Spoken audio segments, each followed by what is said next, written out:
Hi there folks, Rosbot here from Books from My Bookshelf. Today I thought I'd do something a little bit different and a little bit fun. I'm going to set you a challenge.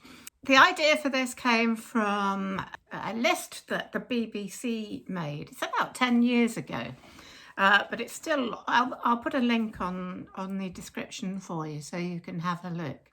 The BBC carried out a kind of survey where they asked critics from around the world, but none in the UK, to vote for their favourite British novel. And they've listed the 100 top novels from this list. Now, I wanted to have a bit of fun with this, and I chose specifically a list of top UK novels, just to give myself a fighting chance of doing a bit better in this challenge, because on the top novels of all time across the world, of course, there are a lot of American classics. Now, I know a lot of my subscribers are from the USA, and I wanted to give myself a fighting chance. Well, it's my channel. And of course, there are American classics that I have read, but there's quite a few that I have yet to read. Of course, you know, being a UK person, I do, and having studied English literature quite a lot of the books I have read are from the UK. So I thought it would be fun to go through not the whole 100 on this list, but the top 50.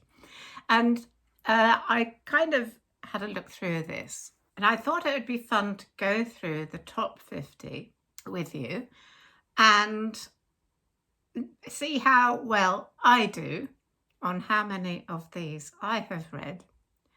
And then you can tell me in the comments how many of these you have read. Please be honest.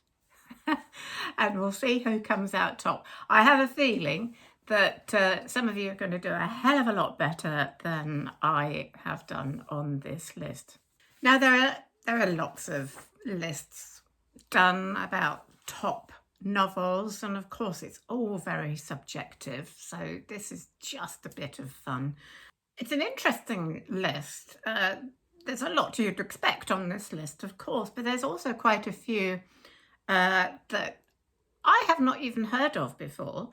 And there's one or two missing that I'm quite surprised at. So let's see. I'm going to go through the whole 50 books, but obviously I'm not going to spend the amount of time I usually do on any of the books. Otherwise we'd be here into the middle of next week.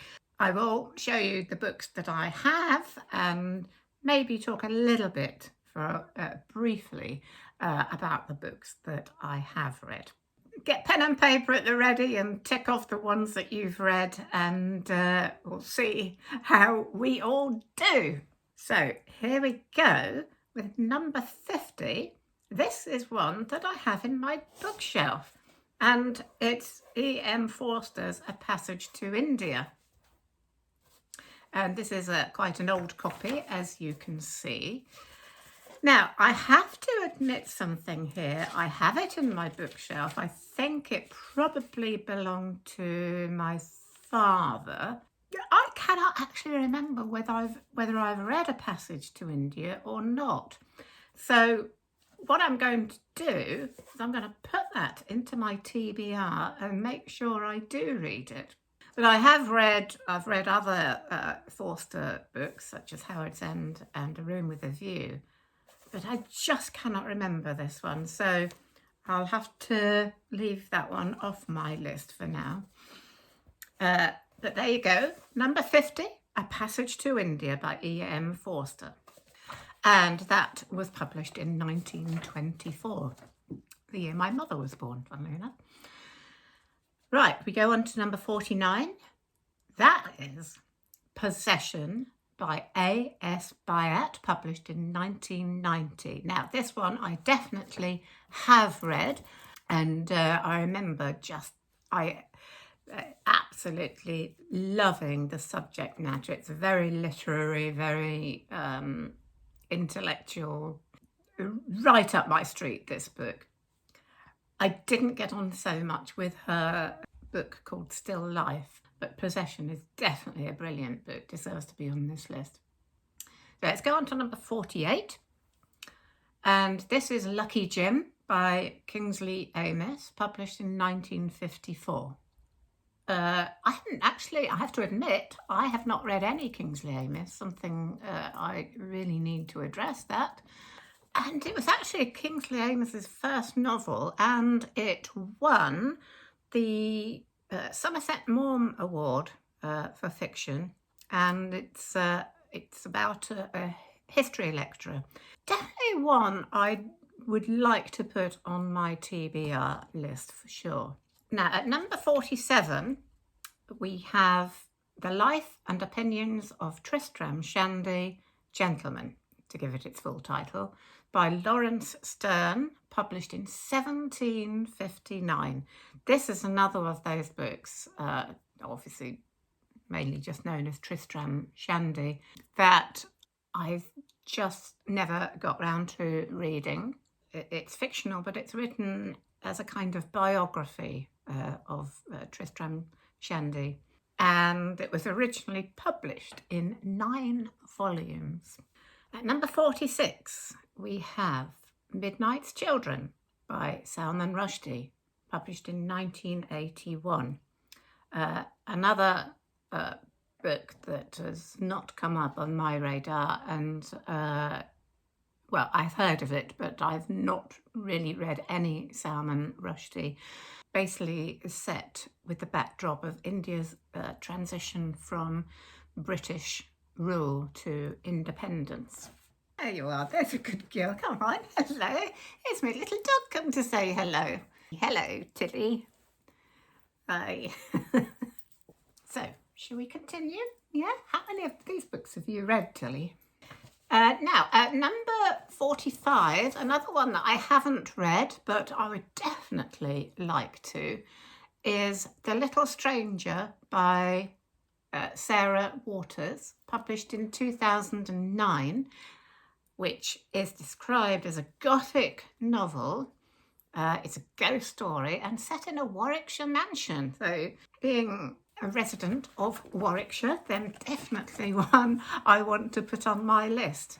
If any of you have read that one, I'd be interested in hearing what you have to say about that.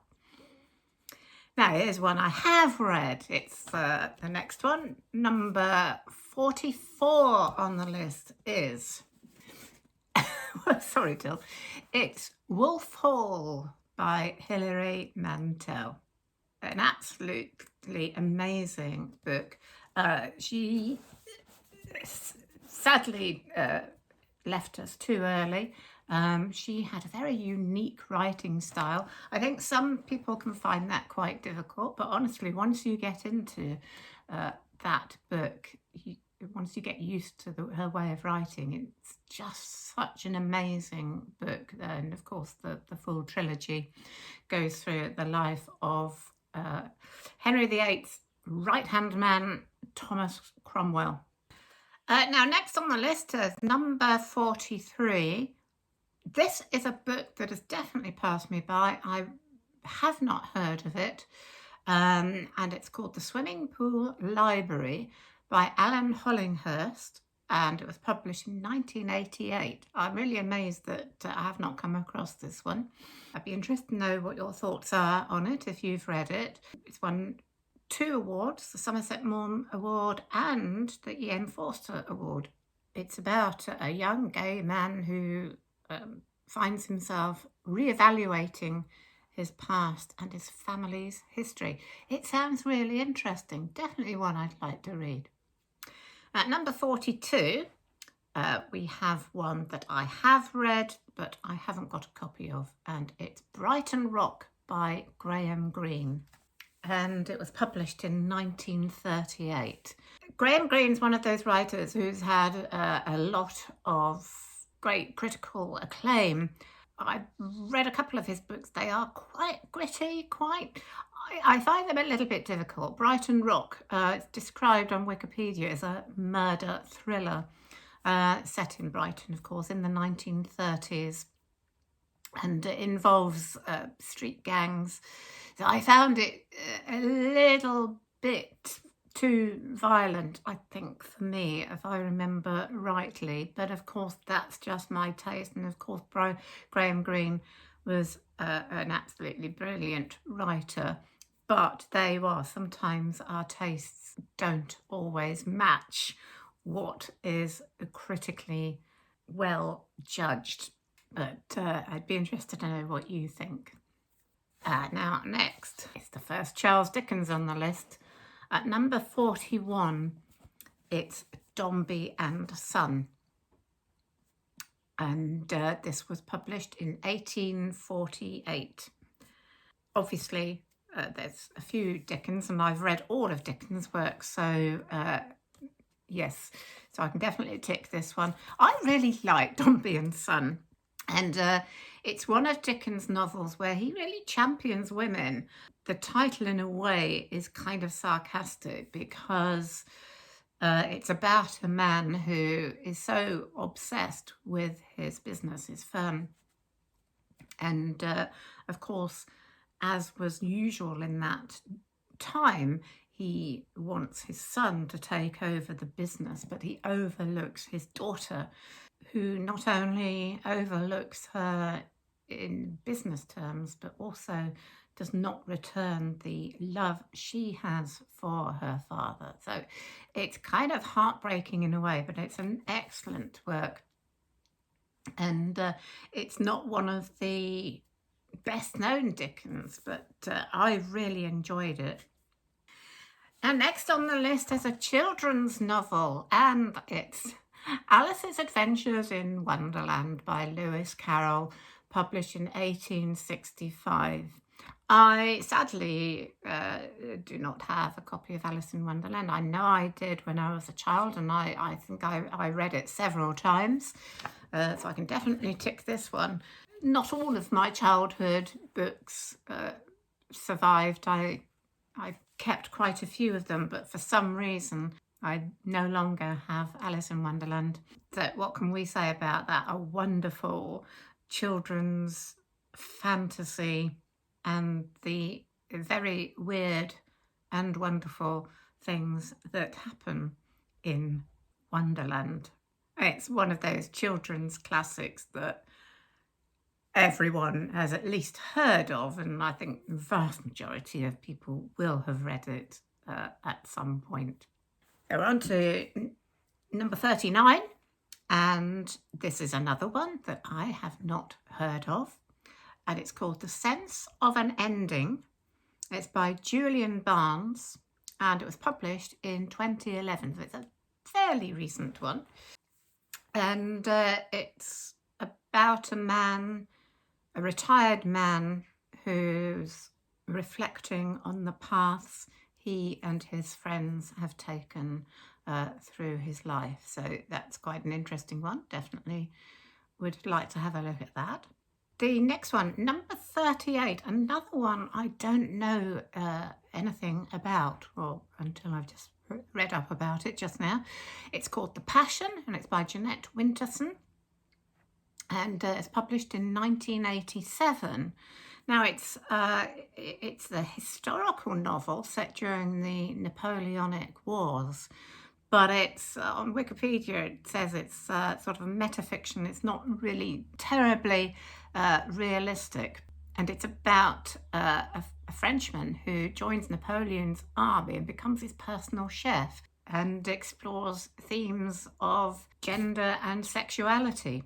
Again, sounds interesting, and in fact, I was interested to read. The novel won the John Llewellyn Rhys Prize, and sales of the novel were so great that she was able to stop work and support herself as a full-time writer. I'm not envious at all. On to number 37.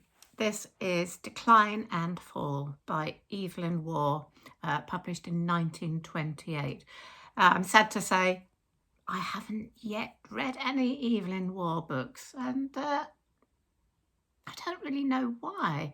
Decline and Fall is a social satire that Evelyn Waugh drew from his experiences as a teacher, and kind of lampoons British society to a large extent in the 1920s.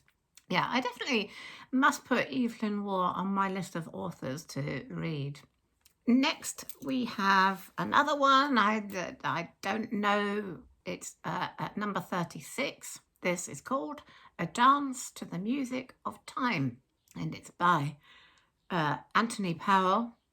This is a 12-volume piece, and so published between 1951 and 1975. Just have not come across this at all. I'm really surprised at that. Wikipedia describes it as an often comic examination of movements and manners, power and passivity in English political, cultural and military life in the mid-20th century. Does sound quite interesting, that 12 volumes sounds like a lot to get through. Let me know if you've read it. Next is number 35, another book I did not know about before doing this. It's called Remainder, and it's by Tom McCarthy. It's published in 2005. And this is the story of a man who has an accident which I think causes him to lose some of his memory, but he has a huge compensation settlement, and he spends his money trying to reconstruct his earlier life. I have never heard of this book, so it's there's quite a few books on this list that I have not heard of before. Do let me know if you've read this and what you think of it. We have at number 34, I have this one, Never Let Me Go by Kazuo Ishiguro.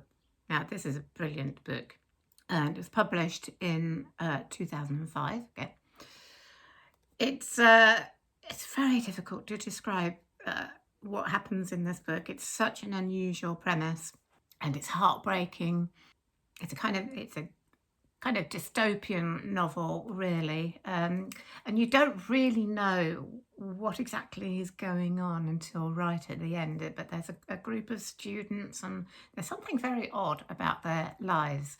It's haunting, as I say, heartbreaking, but also full of love and the endurance of human relationships. And it's such a brilliant book. So that's, yes, well deserved, number 34.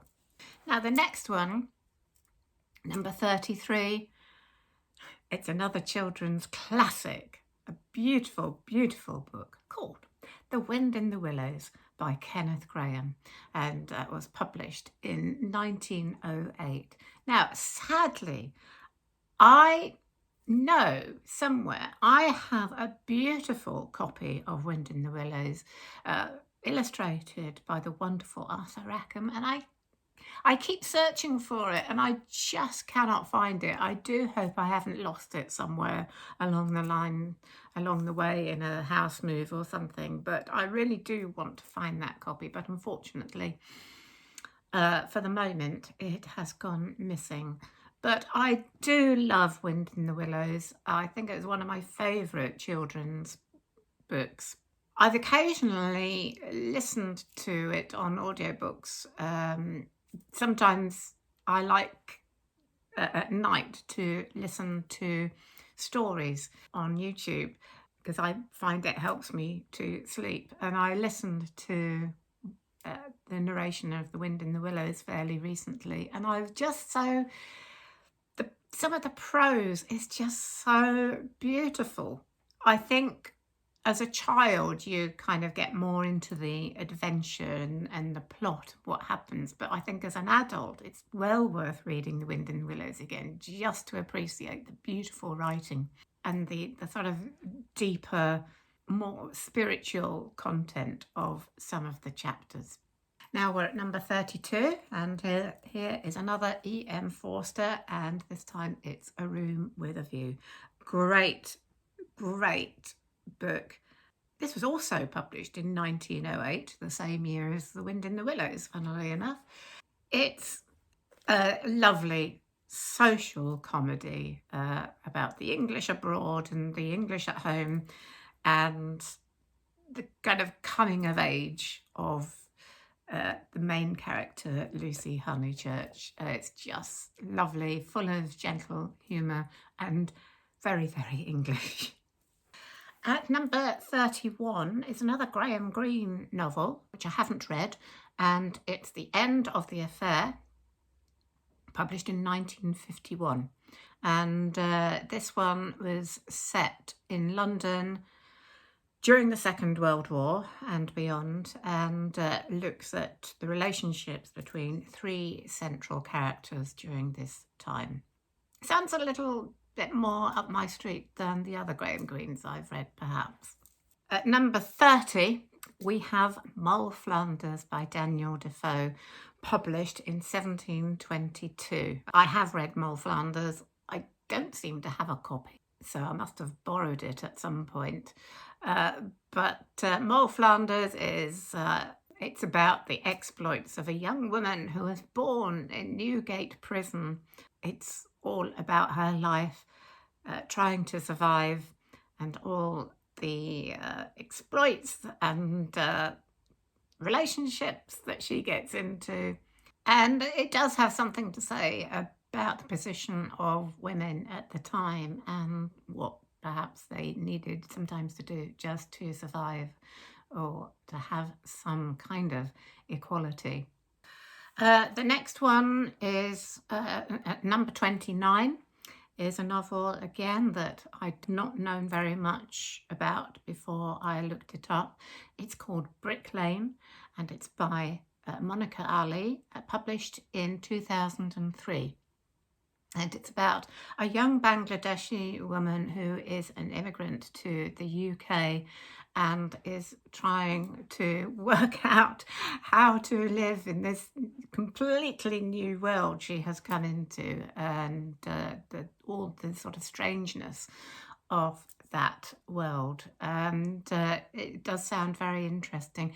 Interestingly, the reviews on Goodreads, not hugely high considering this is set at number 29 in this book list. So yeah, it just goes to show that critically acclaimed books are not always the most popular, but interesting premise.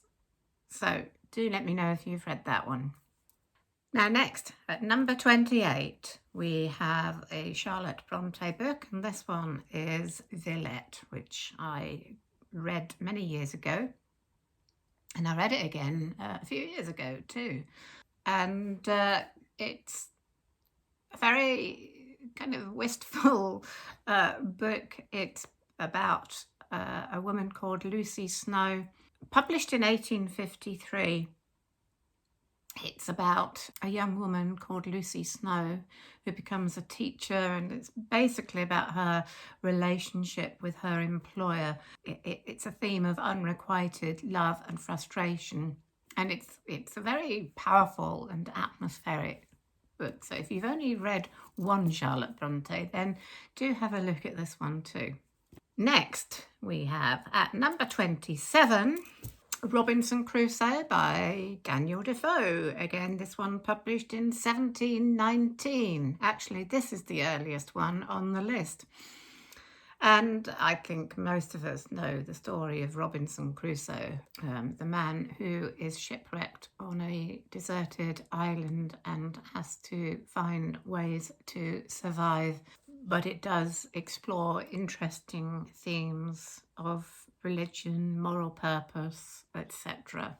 Now next is, I recently set this as my favourite novel of all time, and on this list it's number 26, and it's The Lord of the Rings by J.R.R. Tolkien, published in 1954. Now, I did have a copy of this. It fell to pieces some time ago because I'd read it so often. But as I said before, I read this when I was in my teens for the first time and absolutely loved it. And I've read it around about 5 times, or possibly more altogether. And there's quite a lot to get through, but it's just such a wonderful, wonderful, epic adventure with themes of friendship, companionship, camaraderie, courage against the odds, etc. It's a wonderful, wonderful, and the prose is so beautiful as well. Definitely one for me to tick off, and I'll be on the lookout to get a new copy of that at some point too. At number 25 is another one that I don't know anything about, and it's called White Teeth. It's by Zadie Smith, published in 2000. It's got a kind of similar theme as the one called Brick Lane that I just talked about. It's about the experience of immigrants. It's about Britain's relationship with immigrants from the British Commonwealth. It's won several awards, so obviously it is very, very well thought of, and comes in number 25. We are halfway there. So number 24 is The Golden Notebook by Doris Lessing, and this was published in 1962.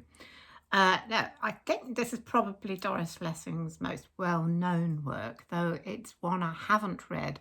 I have read 2 of her other novels. I've read The Grass is Singing, which is a very, very atmospheric book, that one. But I also read Briefing for a Descent into Hell, which I absolutely loved. Very, very clever book. But of course, The Golden Notebook is the most critically acclaimed book, so one I should look out for. It's about a writer who records her life in 4 notebooks and attempts to put it all together. But yeah, definitely one I would like to read. Number 23 is a Thomas Hardy novel, and it's Jude the Obscure, and this was published in 1895. This is rather a nice little old copy that I have. It's about a young stonemason who dreams of becoming a scholar in a time that makes it very difficult for working classes to make that leap. Probably Thomas Hardy's most depressing of books. It's not, I don't think it's one you should read if you're feeling low. It's not exactly the most uplifting of books, but it is very good. But yeah, definitely one to read when you're feeling okay with the world.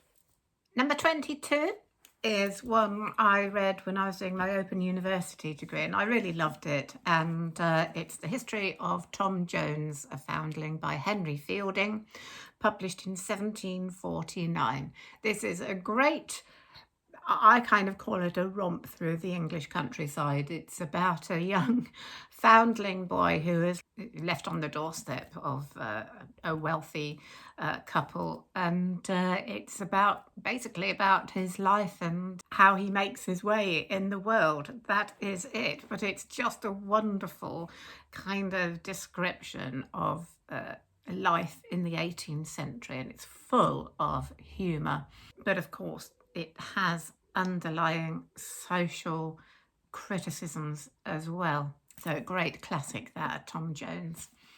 At number 21 is one that I have read but I don't have a copy of. It's Heart of Darkness by Joseph Conrad, published in 1899. It tells the story of a steamer captain who makes his way through an African river, and it has themes of morality and racism and a great criticism of the colonial rule in Africa. Quite a gritty, dark novel, but yes, a very good one. At number 20, we have the first of Jane Austen novels. And this one is Persuasion, published in 1818. Now, I have read this and loved it. Don't have a copy for some reason. And of course, Persuasion is about the young woman, Anne Elliot, who previously had an engagement to Captain Wentworth.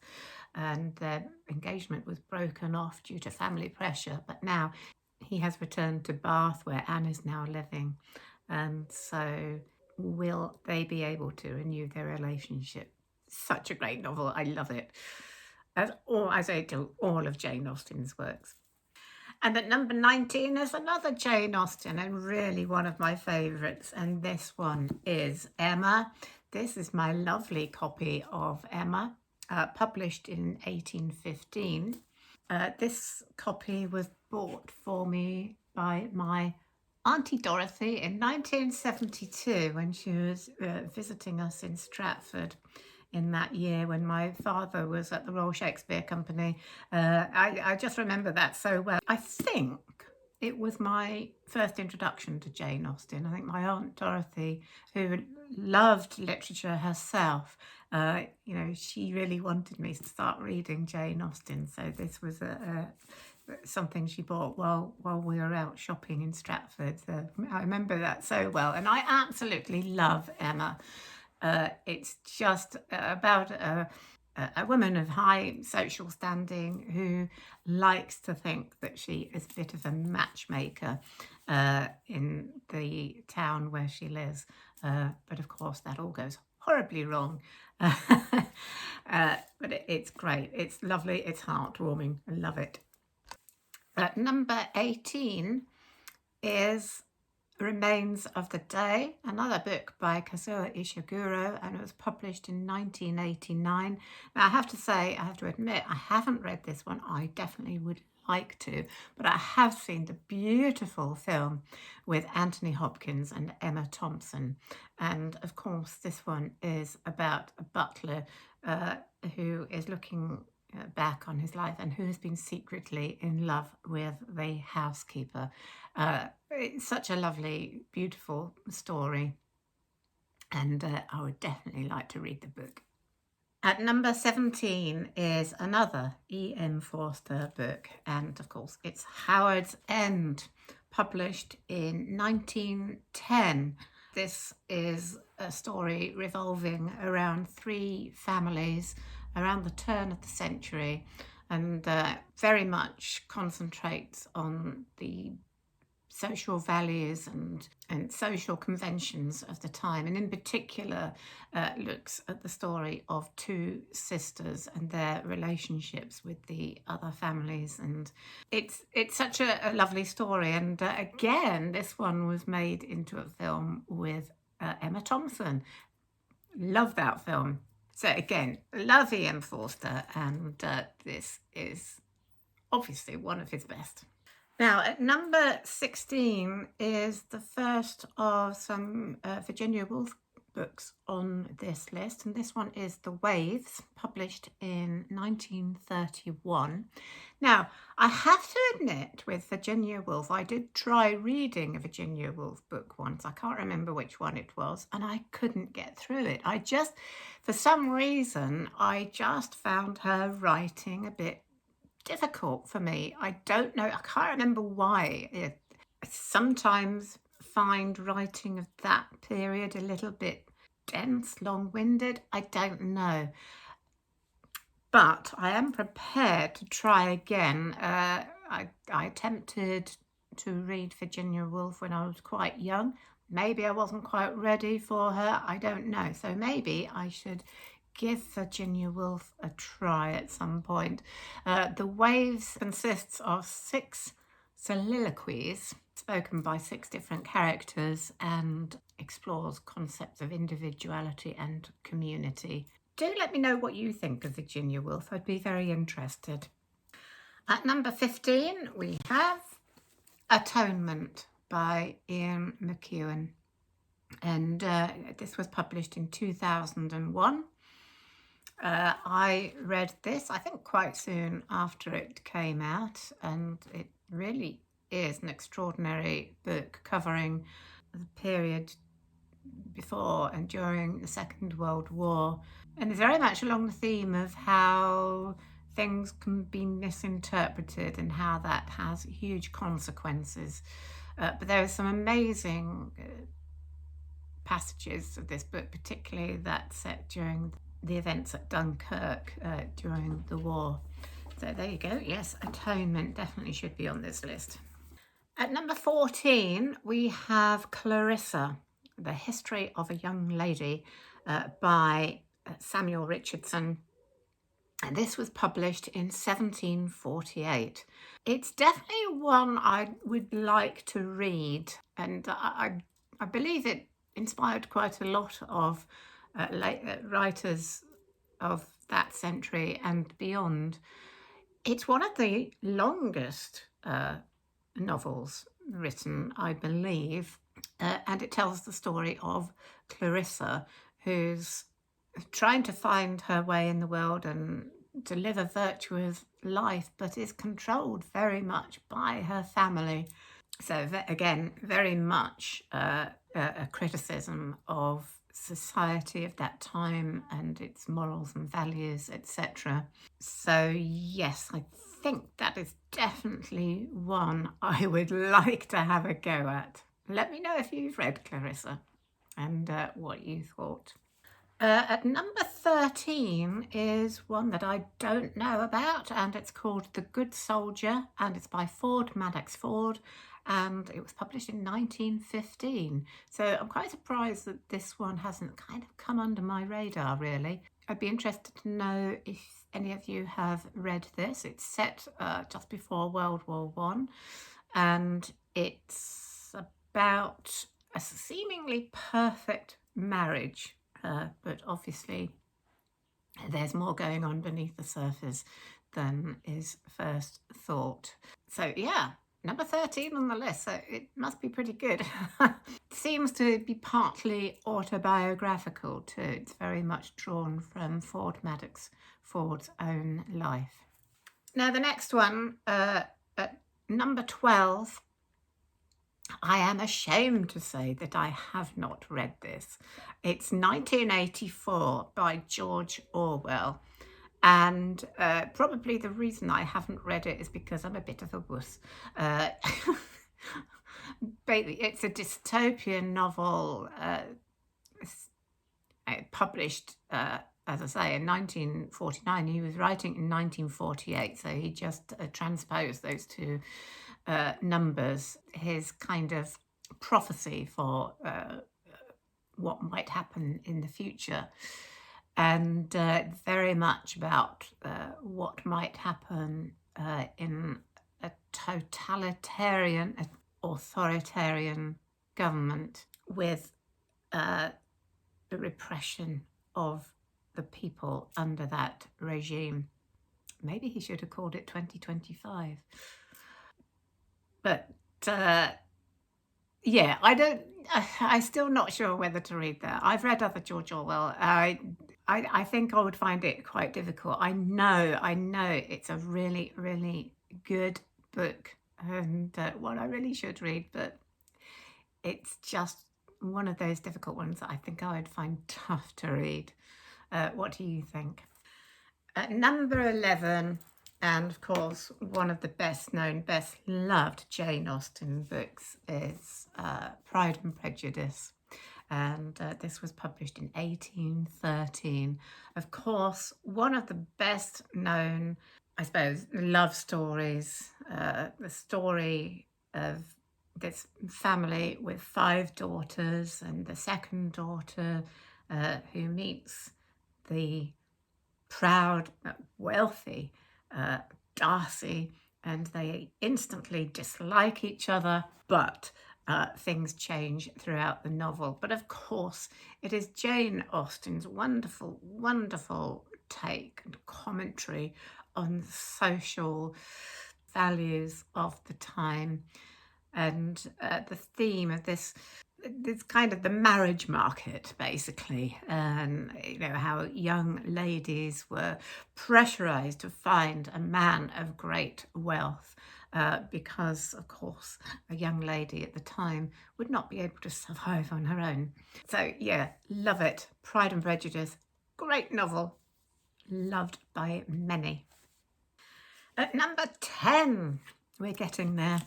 We have Vanity Fair by William Makepeace Thackeray. This was published in 1848.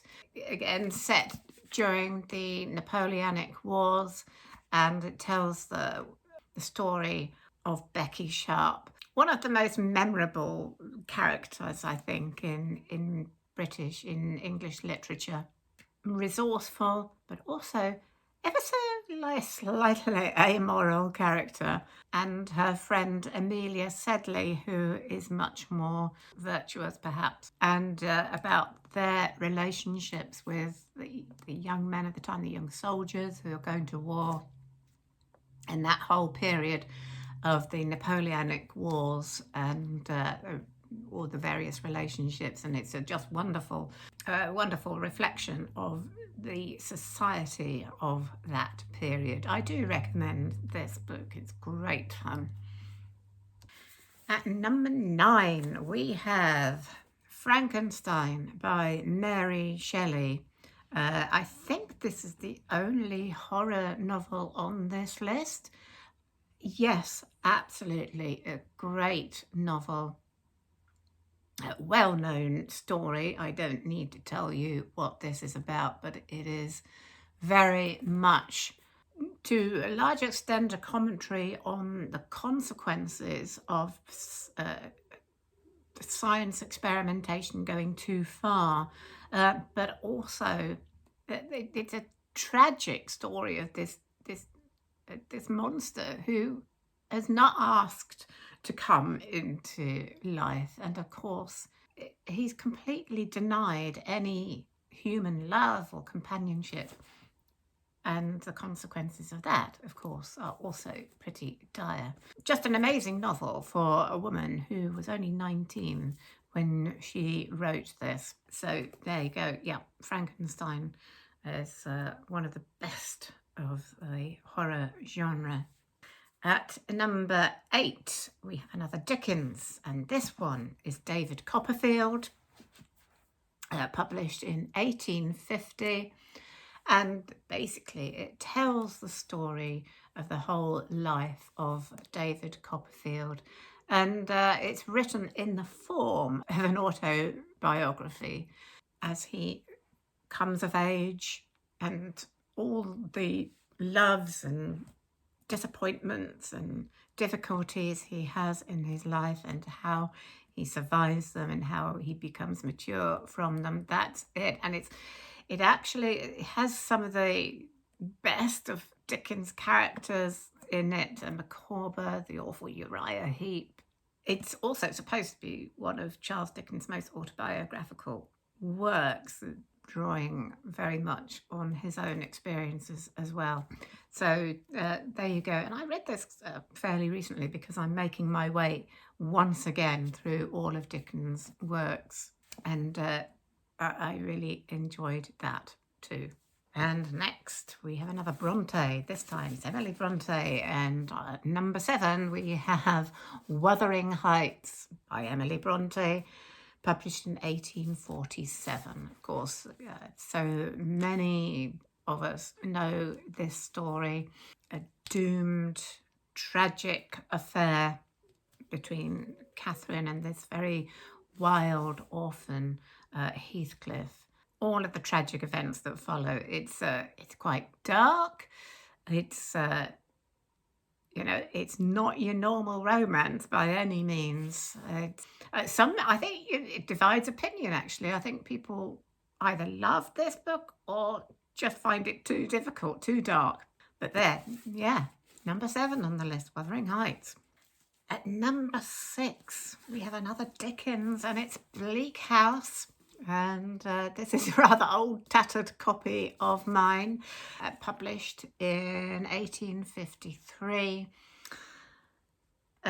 This centres around a very long court case that just goes on and on and on and just takes up everyone's money. So it ends up, it's such a commentary on the legal system of the time.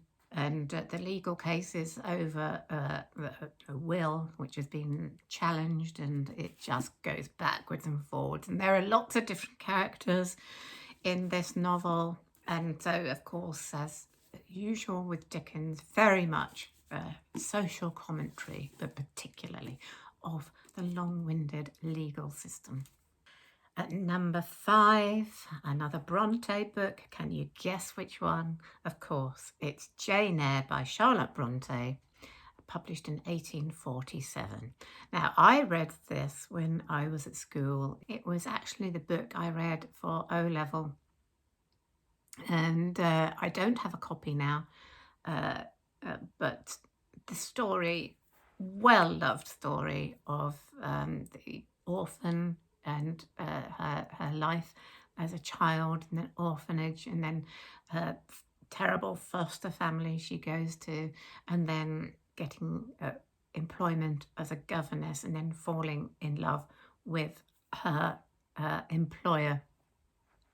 And it's quite dark in many ways. It's quite gothic, as many of the Bronte works were, but it's actually a lovely, lovely, heartwarming story, this one. One of the most popular classics, I think. And at number 4, another Dickens. And I think this is probably my favourite Dickens too. The topmost of the Dickens on this list, and it's Great Expectations, published in 1861. Again, about an orphan, the young Pip, who helps out a convict on the run as a child, and then later on finds that he has been given an inheritance, the Great Expectations of the title, and then has become a young gentleman, and it kind of becomes a little bit of a snob. So again, a kind of coming of age theme, where he has to really sort of find himself and his place in the world, and mature into a more sort of open-minded person. And of course, his benefactor turns out to be somebody quite different to what he thought. It's just a great story. I do think this is my favourite Charles Dickens of all. Now we're into the top 3, and interestingly enough, number 3 and number 2 are both Virginia Woolf novels, and again, ashamed to say, I have not read them because I tried once and I just couldn't get through it. So I really do think I need to try them. Number 3 is Mrs. Dalloway, published in 1925. This is about a woman. It's in just after the First World War, as she prepares for a party, and goes back through her life and reminiscing about all the events of her life, and her choice of husband, etc. Do let me know if you have read Mrs. Dalloway and what you thought of that. And then, of course, at number 2 is probably Woolf's best known work, To the Lighthouse. It's set on the coast of Scotland, and it looks into the life of one family, the Ramsay family, and their children. Very much about thoughts and introspection and observations. I think, while it is number 2 on the list, I think it may be the one I tried to read. I think maybe Virginia Woolf was just a little bit too introspective for me. Describes it on Wikipedia. It's very little dialogue in this book. Not much action. You know, I always love character-led novels.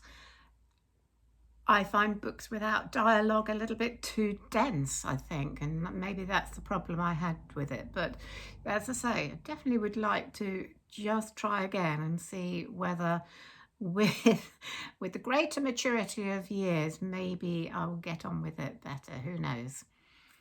And so we come to number 1. Drum roll, please. And I was quite surprised by this, although this is a great novel. I was surprised it came out at number 1, and you might be too, but you might not be surprised. And it is, it's Middlemarch by George Eliot, published in 1874. A wonderful, wonderful portrait of Victorian provincial life.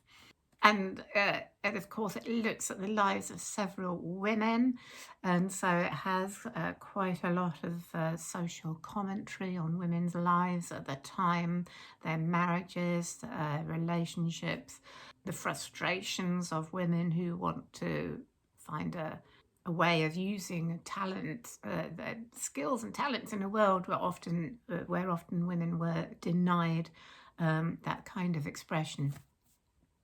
So yeah, the BBC website page, which gives this list, actually gives a little description at the end of why Middlemarch is thought to be the best novel, or was voted the best novel. Very much partly to do with one of the main characters, Mrs. Cadwallader, and the way the lives of the 4 main characters are interwoven with this wonderful backdrop of Victorian life. So I think it makes me think that maybe I should try rereading Middlemarch again. I think I read it a long time ago. Maybe didn't appreciate it as much as I maybe ought to have done. Who knows? Tell me what you think. And do you think Middlemarch should be number 1 on this list? Interesting, isn't it? And I tell you what, one of the books that I was surprised not to find on the list, and it's not even in the top 100, is one of my favourite books, and it's Dracula by Bram Stoker. So I was very surprised not on the top 100. Of course, this is voted by countries outside of the UK. That's the trouble with these lists. It all depends who's doing the voting, doesn't it? But it is an interesting list. And as I say, I've put the link in the... I've written out the list of the 50, but if you want to see the whole 100, which includes, by the way, more Jane Austen, of course, more Evelyn Waugh, Anthony Trollope, Iris Murdoch, more Thomas Hardy, D.H. Laurence, and of course also my favourite children's books, the Chronicles of Narnia by C.S. Lewis. I was glad to see. So yeah, it's an interesting list, and I would like to know what you think of that. And let me just count up how many of these books I have read. It's 28 if you don't count A Passage to India, which I couldn't remember whether I have read or not, but I'm going to read. So 28, 29. Out of 50, not too bad. Could do better, I think. But let me know if you have beaten me on that score. I am sure many of you have. So, but it's a kind of good, maybe a bucket list of books maybe to set. And I will definitely be looking out for some of these that I haven't read yet. So there you go. I need to go and lie down now. That was a long haul. Tilly, what are you thinking? Come on up. Come and say goodbye. Come on. Jump up. Yes. Tilly says it's time for lunch. And she is ready for a little treat that she always gets at lunchtime. I hope you enjoyed that. It's quite fun just seeing all what books you've read on one of these lists. Purely fun, of course, or subjective. A lot of it is down to taste, what kinds of books you like. So I don't think any of these lists should be ever written in stone, but it's just fun to look at. Now, next week, I will be doing a book review. I'll be reviewing this book, Sweet Française, by Irene Nemirovsky. It's been a little bit slow reading, partly because I find the book a little bit dense, but also it's Wimbledon fortnight, and my reading always slows down for Wimbledon because I'm generally glued to the television at this time. Not this morning, because I've sacrificed Wimbledon for bringing you this video. But anyway, there you have it. I will look forward to seeing you again next week. We will, won't we? Yes. Have a great weekend, folks. And it's goodbye for me and goodbye from Tilly. Don't yawn, it's very rude. See you soon. Bye for now.